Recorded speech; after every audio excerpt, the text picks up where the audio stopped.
Once you have your pillow completely pinned all the way around, you're gonna focus on the side that has the 2 X's right here. You're gonna start sewing at the bottom X. So I'm gonna place this in the machine. So here's that first X or double pin and that second. I'm going to look at the 5/8 seam allowance line. Make sure you get a piece of tape if you need one. Line up the edge of the pillow on that line. Remove my pins. Remember, we are not sewing over pins. Have your pin box handy. Lower my presser foot, lower the needle, and then you're gonna sew all the way around your pillow. You're gonna start sewing forwards. 1, 2, 3, push and hold, back stitch in. 1, 2, 3, 3 to 5 times. And then you're gonna continue to sew. I'm gonna watch my seam allowance line. Remove my pins as I go. Once I approach the corner, you're gonna pivot. So needle down in the corner. How do you know when to stop? As the front of the presser foot is at the front of your fabric. So the front fabric edge, once it's at the front of the presser foot, once those line up, that's when you know it's time to pivot. So I'm gonna lift up my presser foot.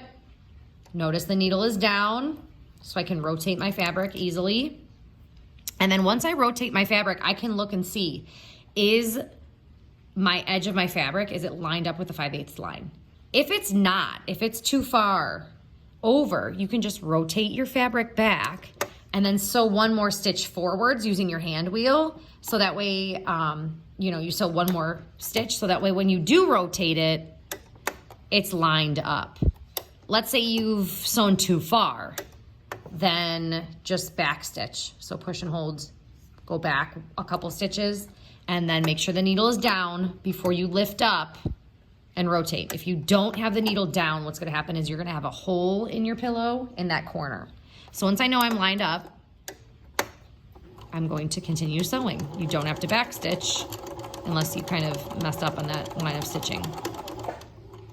As I approach this first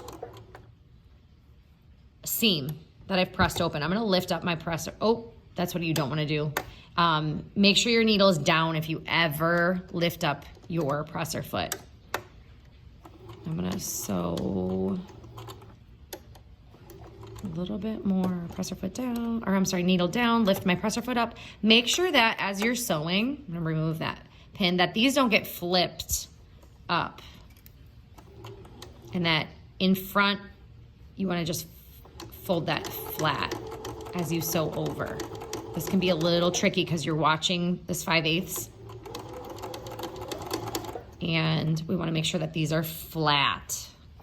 So as you're sewing, as it approaches, you might have to kind of push this down a little bit so it doesn't bunch up here. Make sure your needle's down. I'm gonna lift up and just kind of smooth this out. Remove my pin and continue to sew over. So just slow down as you approach these seams that have been pressed open. Notice I put a pin in that seam allowance to keep that flap down. You can do that as well as you have pinned around or reposition those so that way you have pins in that seam allowance. So once you've sewn all the way around your pillow, you'll pivot at the corner again, all the way around. I actually didn't really sew this with thread just to show you. Once you've sewn all the way around. So we pivot at that last corner, turn the corner, and I'm nearing that last X. Pull your pins out,